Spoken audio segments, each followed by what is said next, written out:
My mom moved to India a week after graduation and got a job teaching English. She spent a summer building houses in Calcutta, where she met my dad, Sanjay. Louis was born a year later. When my dad died, I don't think Mom knew where else to go.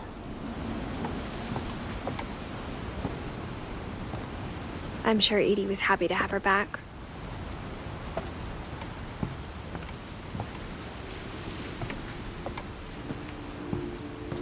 The house had to get a little bigger, but Edie was used to that.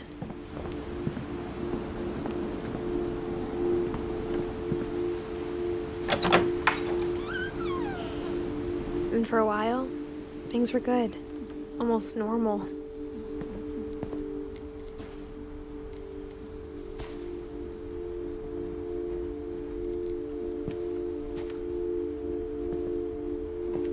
But it didn't last.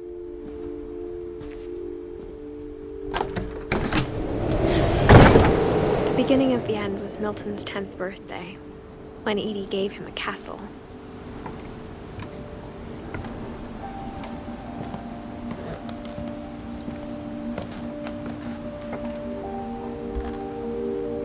After Milton disappeared, the only thing he left behind was a room full of paintings.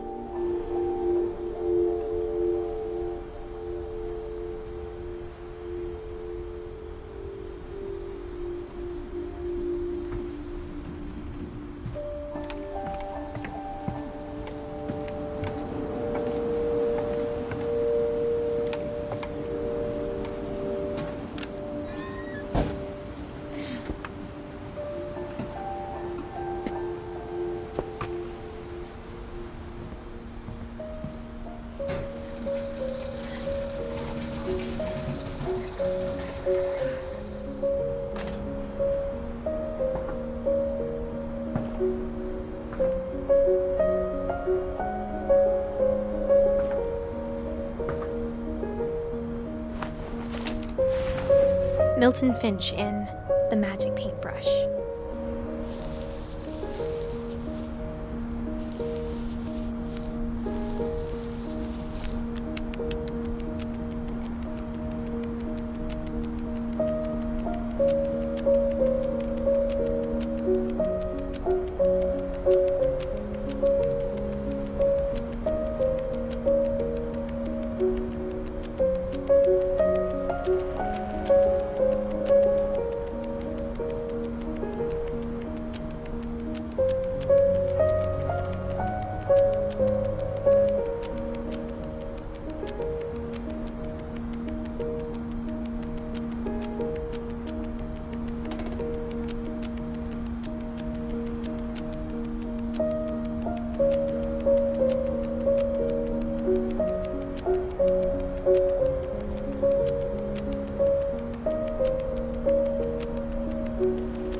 I was 4 when Milton disappeared.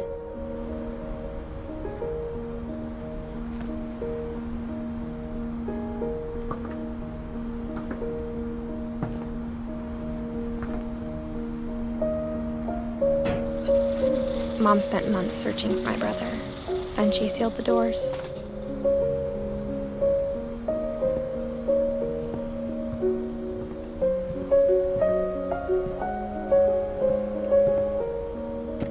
Whatever Milton had found in the house, Mom didn't want it getting out.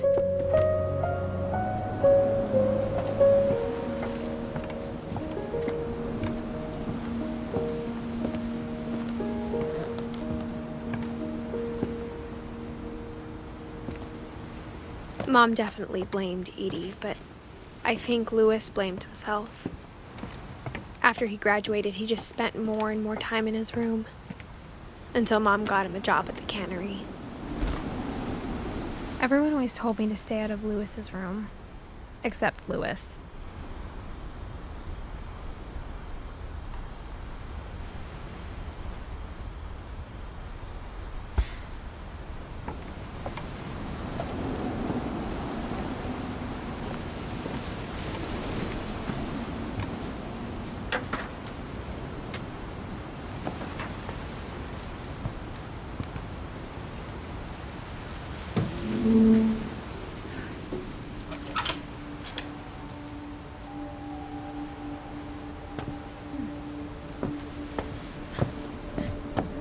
Lewis's room smelled very, very familiar. That part of him lived on. Lewis and I spent a lot of time playing games together, but he was surprisingly bad at them. He died a lot.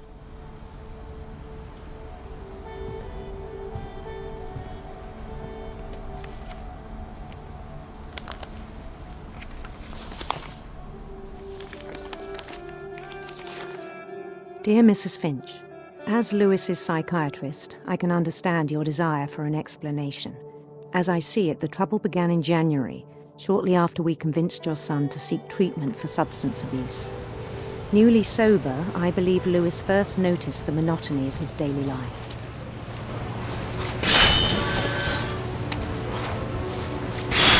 He kept working at the cannery, but he withdrew part of himself. In our sessions, I saw the same behavior. His mind began to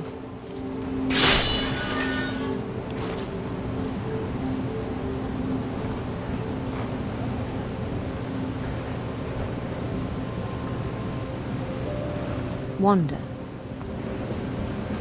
I asked him to describe it. He said he started small, imagining a labyrinth. He'd feel his way about. Then something moved.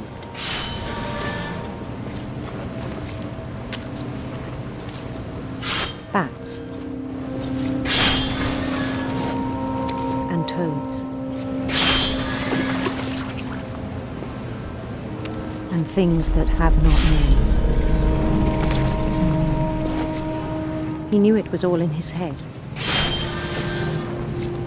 But he took it very seriously. I had hoped he'd find himself.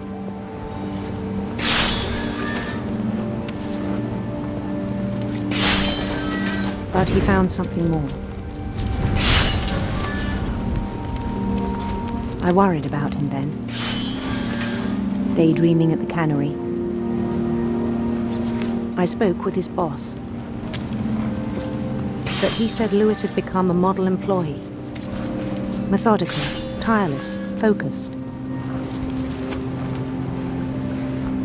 Like a whole new Lewis. So I let him go on.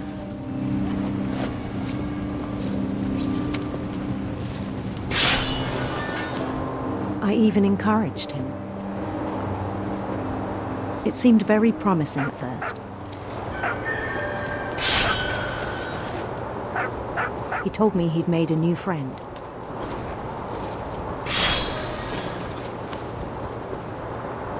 On the edge of a city he named Lewis Topia. He built the city up slowly, brick by brick.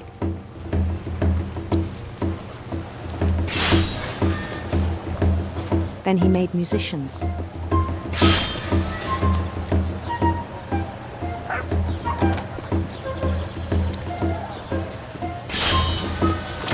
And songs for them to play.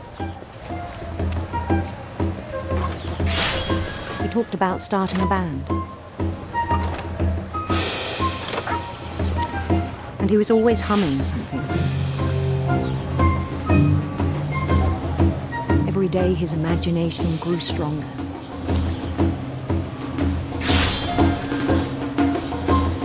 He no longer spoke at the cannery. But his chopping was as reliable as ever. Then one day it struck him that all the cheering crowds, even the stones under his feet, were all in his imagination, so he could do whatever he wished.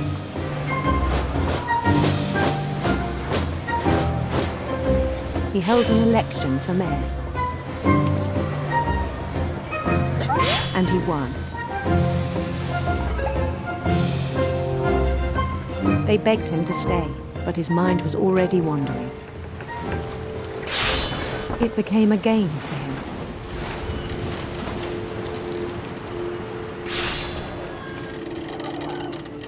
He'd conquer a city, then immediately push on.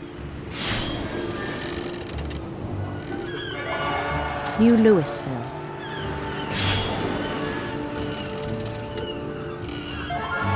St. Louis. He started drifting away from our reality.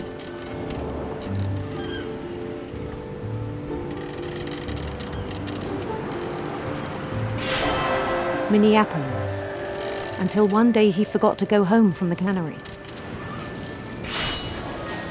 Even as his mother pleaded with him, part of Louis kept sailing on.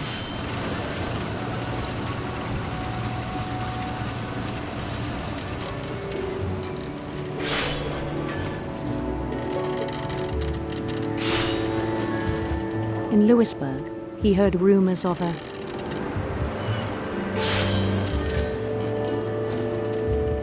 beautiful prince.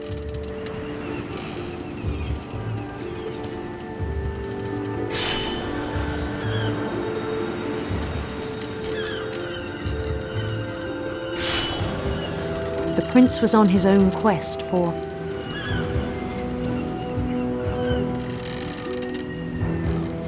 sinister serpents.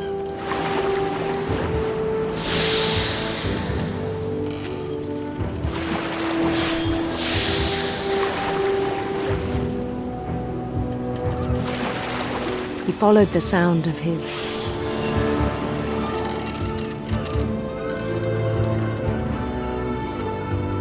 silver harp.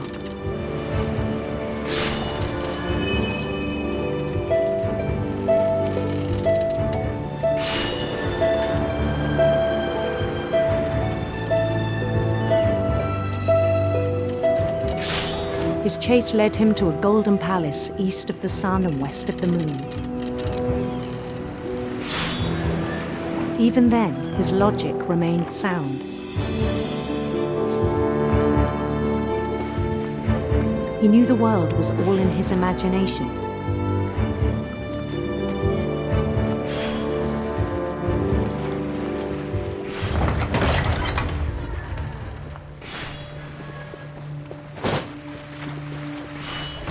But he was so proud of having created it. In his own eyes, he'd become something greater than a king.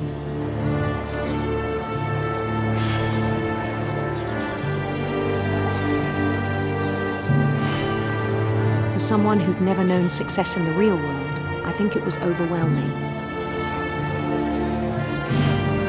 And then it struck him that the real Louis was not the one chopping salmon, but the one climbing the steps of a golden palace.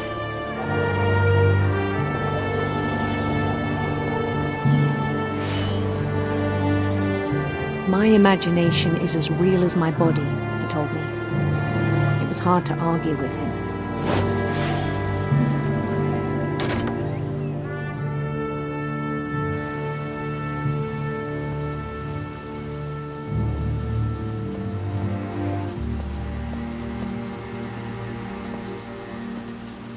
He began to forget the world we know.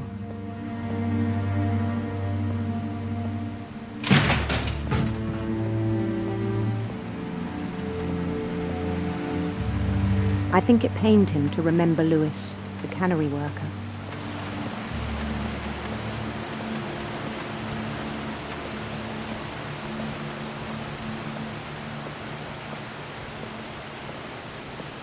He began to despise the man with a royal contempt.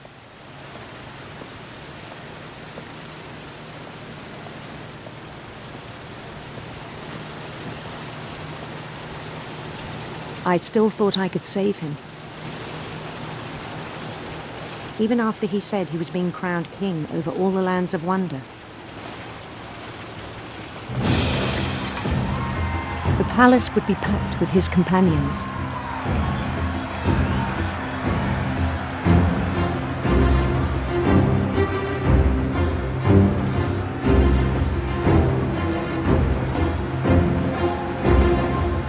Including the wise Calico who'd insisted on advising him.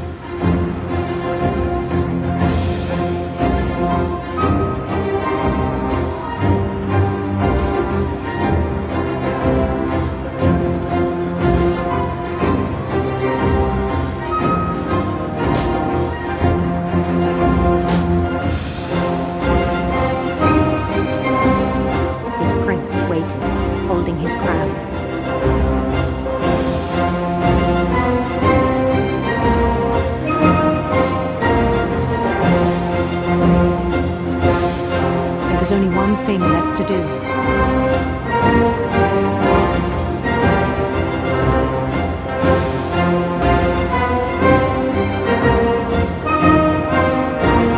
Bend down his head.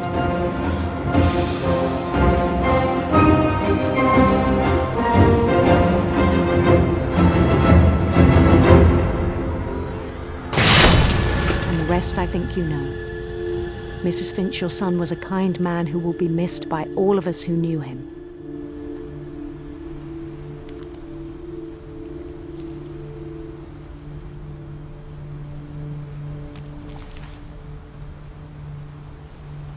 My brother was really cool. I wish you could have met him.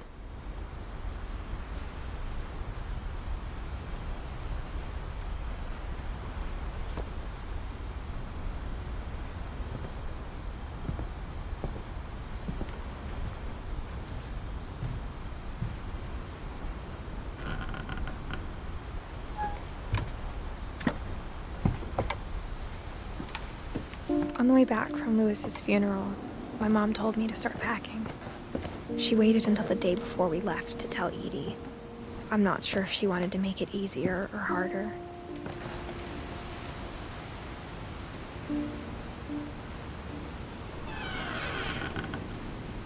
I wish we'd stayed.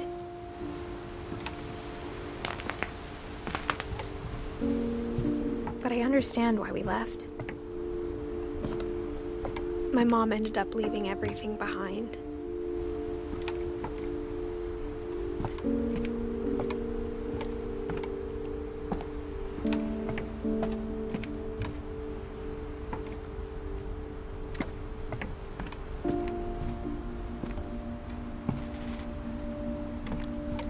What happened that night had been coming for a long time.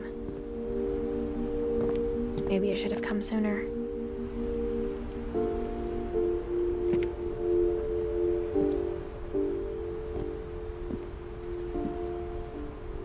But it had to end one way or another.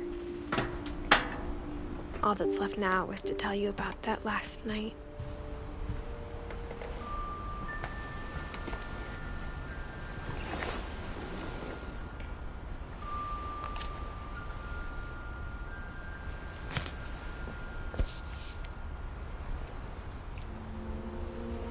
That whole last day, Edie just watched us pack and didn't say a word. Until supper, when she raised her glass and said, "To our final night together, and all our final nights apart." Grandma, you know what I said about alcohol. Some of your medications are very Edith, specific. I left a present for you in the hallway. Why don't you go open it? The grown-ups have to argue now. I'm sorry, you're right. We're all leaving tomorrow. Let's just enjoy our last... I'm not leaving. Edith, you're excused.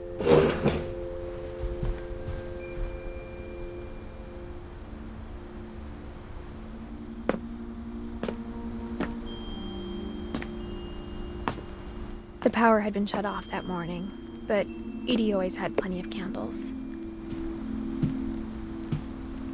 When my mom sealed the library, I don't think she knew about the other entrance. Or that Edie had a key to it.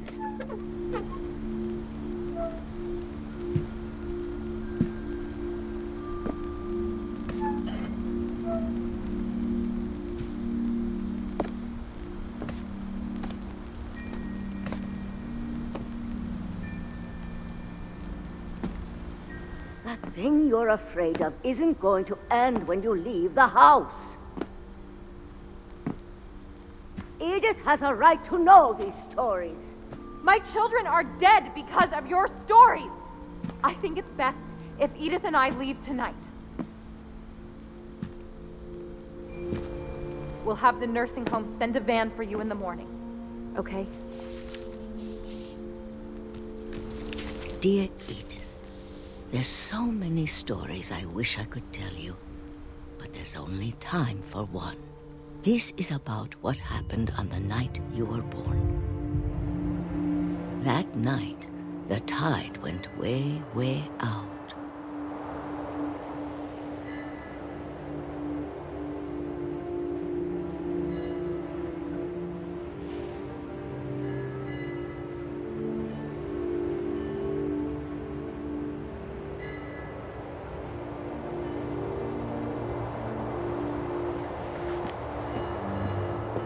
It was the first and last time I ever saw the old house aground.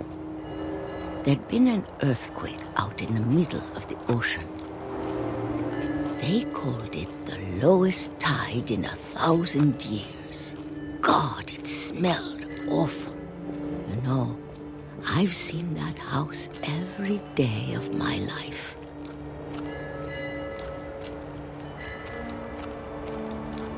But I never thought I'd go back to it. When the fog rolled in, I lost my way.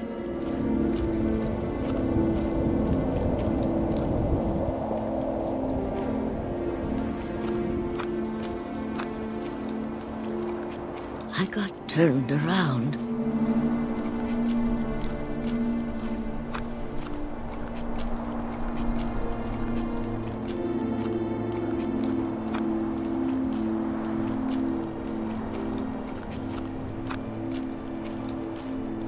For a while, I wondered. I started seeing things.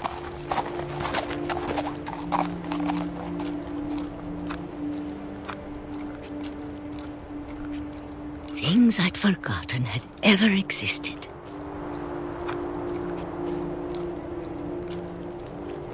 But when I saw them, they felt like old friends.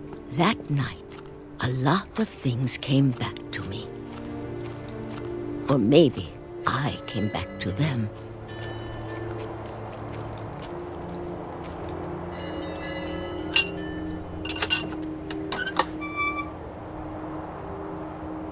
Things I can't explain, but that I need you to try and... Edith, what are you doing in here? It's mine. Edith! Mom, you're gonna rip it! Let go! I kicked and screamed, but Mom dragged me to the car. I never saw Great-Grandma Edie again. The next morning, the van came to pick her up, but she was already gone. After that, we moved around a lot.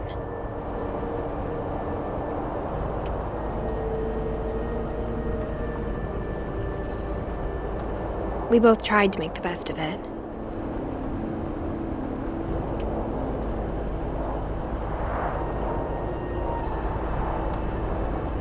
A few years went by.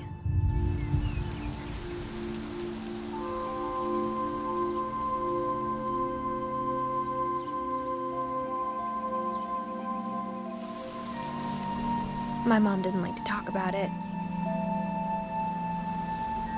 But she started getting sick a lot.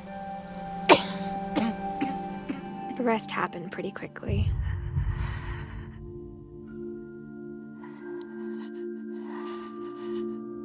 She got better for a while, and then she didn't.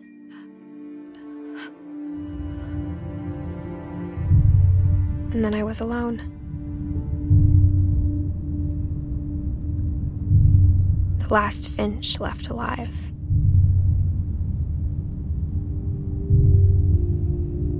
Until I found out about you. I'm still not sure what to tell you about all this. If we lived forever, maybe we'd have time to understand things. But as it is, I think the best we can do is try to open our eyes. And appreciate how strange and brief all of this is. This journal was supposed to be for you. But now I hope you'll never see it. I just want to meet you and tell you all these stories myself. But I guess if you're reading this now, things didn't work out that way.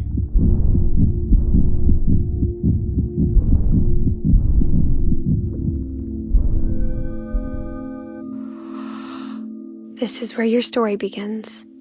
I'm sorry I won't be there to see it. It's a lot to ask, but I don't want you to be sad that I'm gone. I want you to be amazed that any of us ever had a chance to be here at all. Good luck.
A lot of this isn't going to make sense to you, and I'm sorry about that.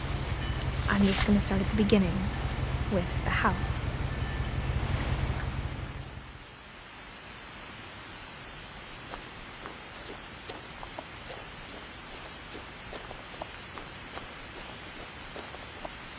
I lived here until I was 11, but I wasn't allowed inside half the rooms.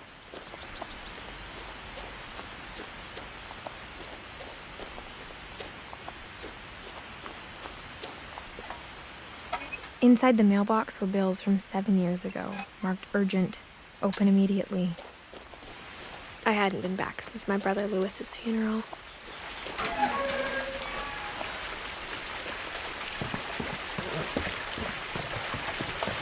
In her will, my mother left me a key, but didn't tell me what it unlocked. Maybe she thought I'd know, or she thought that the mystery would be enough to bring me back.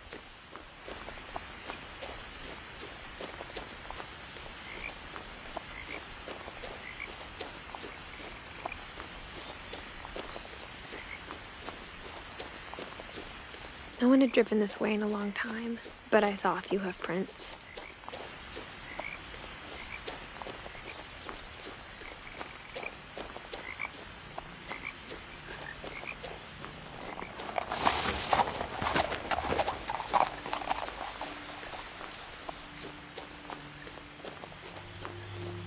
The truth is, even after I inherited the house, I never thought I'd come back to it. But now I had questions about my family that only the house knew the answers to. The house was exactly like I remembered it, the way I'd been dreaming about it.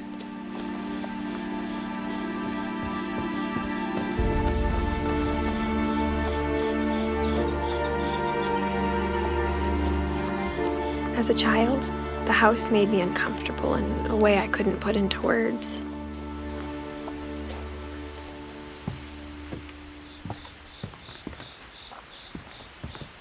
Now, as a 17-year-old, I knew exactly what those words were.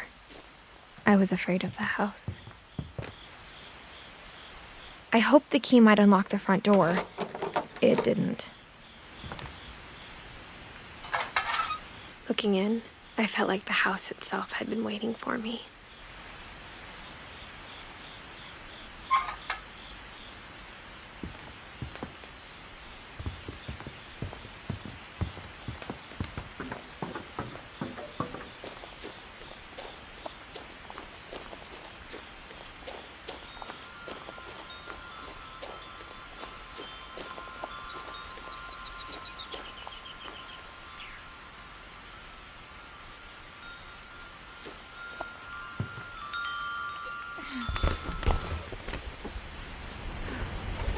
Crawling through the doggy door used to be a lot easier when I was 11.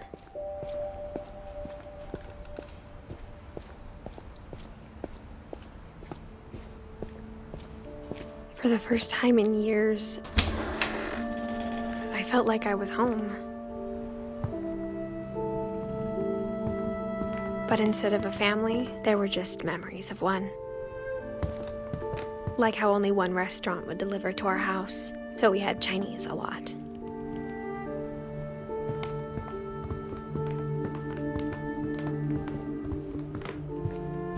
The table was still a wreck from the night we left. My mom was the only one of us who could imagine Great-Grandma Edie living in a nursing home. It was like a bomb had gone off, killing everyone but sparing the furniture. Nothing in the house looked abnormal. There was just too much of it, like a smile with too many teeth. Great-Grandpa Sven built a music box for Barbara, along with the rest of the house.